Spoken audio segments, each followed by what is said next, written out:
আরও আছে, সে একজনই কিন্তু একজনে বলে হয় না। হ্যাঁ, তার ওখানে অবশ্য লোকজন আছে।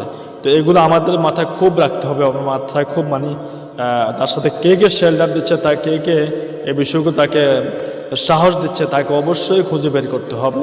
তবে সিভিলে আস্তে আস্তে বের করতে হবে। এগুলো আমরা যারা সর্বস্তর মুসলিম জনতা আছে, আমার দায়িত্ব আমরা এগুলো বের করতে হবে। একটা ইস্যু পাবো, ওই ইস্যু সে অটল দেখবো, তাকে আমরা ধরে নেব। এরকম দুই একটাই ধরুন সালিশ দেওয়া হবে।